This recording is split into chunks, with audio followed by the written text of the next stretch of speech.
The inaugural Nations Championship has delivered exactly what rugby fans hoped for and perhaps even more than anyone expected. Across just 2 action-packed weeks, 18 test matches showcased everything that makes international rugby one of the most compelling sports in the world. There were breathtaking tries, tactical masterclasses, unforgettable individual performances, emotional breakthroughs, dramatic controversies, and moments that reminded everyone why the international game continues to evolve. While every nation entered the competition with different ambitions, one team consistently demonstrated why they remain among the most feared forces in world rugby. The Springboks completed the Southern Series unbeaten, combining remarkable squad depth, relentless physicality, and tactical intelligence that left opponents searching for answers. Their campaign was not simply about winning matches, it was about proving that their system is capable of producing elite performances regardless of who wears the famous green and gold jersey. From the very first whistle against England, South Africa looked determined to make a statement. Playing in front of a passionate home crowd at Ellis Park, they imposed themselves physically and tactically, earning a convincing 45-21 victory. The performance immediately highlighted the qualities that have defined the team under Rassie Erasmus. Every player understood his role, every replacement arrived with confidence, and the overall structure never appeared rushed or uncertain. The Springboks attacked with purpose, defended with intensity, and maintained their composure throughout the contest. It was the type of display that suggested this squad had not come merely to participate in the inaugural Nations Championship. They intended to establish themselves as the benchmark for everyone else. What made South Africa's tournament even more impressive was the remarkable way Rassie Erasmus approached squad management. Rather than relying on the same experienced lineup every week, he treated the competition as an opportunity to test combinations, reward emerging talent, and strengthen the squad for future challenges. After defeating England, Erasmus introduced 10 changes to his starting team for the clash against Scotland. In most international environments, such wholesale rotation creates uncertainty and disrupts momentum. Instead, South Africa looked almost as polished as before, illustrating just how deep their talent pool has become. Every player who stepped into the starting lineup embraced the opportunity, demonstrating that the Springboks possess one of the strongest squads in world rugby. Their meeting with Scotland quickly developed into one of the defining matches of the tournament. South Africa appeared to be cruising after establishing a 14-0 advantage through excellent tries from Ambrose Papier and Evan Roos. Their dominance seemed complete, but Scotland refused to surrender. Instead of collapsing under pressure, Gregor Townsend's side responded with remarkable determination.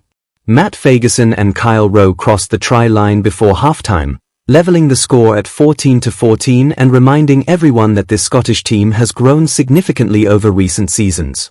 The contest suddenly became one of the most entertaining matches of the championship, with both sides trading momentum and refusing to give an inch. The second half produced another fascinating tactical battle. South Africa temporarily found themselves under pressure when Ben Jason Dixon received a yellow card, reducing the Springboks to 14 players. Scotland sensed an opportunity to seize control, yet they were unable to capitalize during the numerical advantage. That inability ultimately proved decisive. Once South Africa returned to a full complement of players, they accelerated dramatically. Elroy Lou, Damian Willems, and Zach Porthen all crossed for tries within a devastating 10-minute period that effectively swung the contest back toward the home side. Although Scotland responded bravely through Josh Bayliss and Ben White, narrowing the margin and creating late tension, Jesse Creel delivered the decisive score that secured a memorable 42-28 victory. The statistics told an interesting story as well. South Africa missed 4 to 6 tackles during the contest, a figure unusually high by their standards, yet their attacking efficiency and resilience allowed them to emerge victorious. The final fixture against Wales demonstrated another side of this evolving Springbok squad. Rather than becoming involved in an unpredictable contest, South Africa completely controlled proceedings from start to finish. Their 43-0 victory reflected clinical execution in every department. Defensively, they refused to allow Wales any opportunities, while their attack remained patient, creative, and relentlessly effective. Across the 3 matches, South Africa accumulated 130 points while conceding only 49, numbers that perfectly illustrate their balance between attack and defense. Winning convincingly is impressive enough, but doing so while rotating personnel and integrating new players speaks volumes about the effectiveness of the structures established by Rassie Erasmus and his coaching staff. That is precisely why many observers viewed Rassie Erasmus as the outstanding coach of the Southern Series. Coaching at the highest level is not only about selecting the strongest starting 15. It is about developing an entire squad capable of performing under pressure whenever called upon. Erasmus has consistently emphasized competition for places, ensuring every player understands that selection depends upon performance rather than reputation. Throughout the nation's championship, that philosophy paid enormous dividends. Every newcomer appeared comfortable within the system, every experienced player accepted changing responsibilities, and the overall standards never declined despite extensive rotation. Such consistency suggests that South Africa are building not merely for one tournament but for sustained success across future international campaigns. While coaches deserve recognition, championships are often remembered through the performances of extraordinary individuals, and few players influenced this tournament more consistently than Pieter-Steph du Toit. Across all 3 matches, he demonstrated remarkable versatility and leadership. Against England, he filled the demanding role of emergency lock while captaining the side with authority. Against Scotland, he produced an exceptional all-around display, contributing defensively, carrying powerfully, and leading by example throughout one of South Africa's toughest contests. Finally, against Wales, he once again dictated the defensive intensity that prevented the visitors from scoring a single point. What made his performances particularly impressive was not simply his work rate but his willingness to adapt. While teammates rotated around him, du Toit continued accepting new responsibilities without sacrificing performance levels. Few players in international rugby possess such versatility, endurance, and consistency. There was genuine competition for the award, particularly from Warner Dearns, whose performances for Japan earned widespread admiration. Standing well over 6 feet tall, Dearns combined the physical presence expected of a second-row forward with the mobility and work rate more commonly associated with loose forwards. Throughout the championship, he consistently carried the ball effectively, broke defensive lines, and inspired his teammates even in defeat. Japan's victories and competitive performances demonstrated their continuing development as a Tier 1 rugby nation, and Dearns emerged as one of the tournament's most influential captains. Although South Africa ultimately claimed many of the major honors, the Japanese lock proved that elite performances are not limited to teams competing for trophies. Among South Africa's brightest new stars, Paul de Villiers arguably experienced the most remarkable rise. His journey during the tournament perfectly captured the unpredictable nature of international rugby.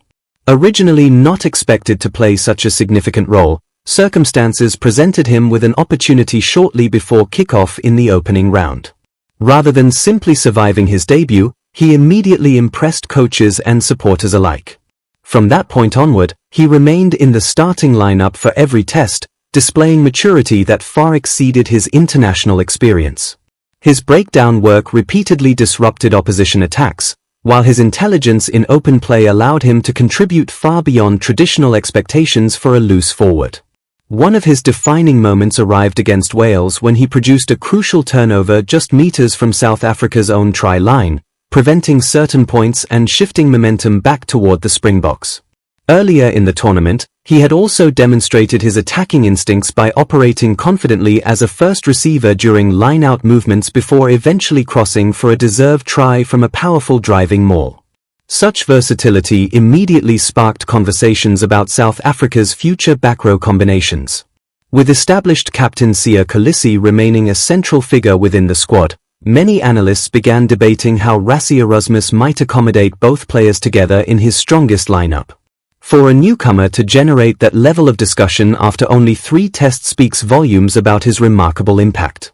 Beyond individual brilliance, the nation's championship also highlighted the growing competitiveness of international rugby.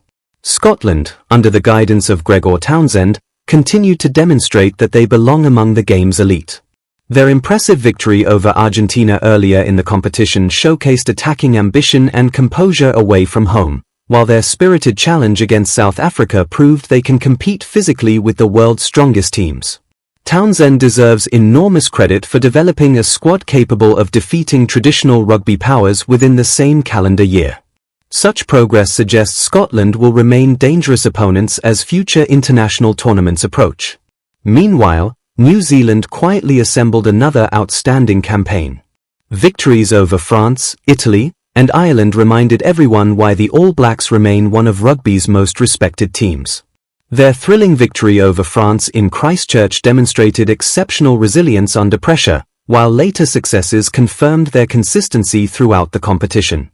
Although South Africa ultimately edged them in many post-tournament assessments because of superior points difference and extraordinary squad rotation, the narrow gap between the two rugby giants promises an exciting rivalry in the months ahead.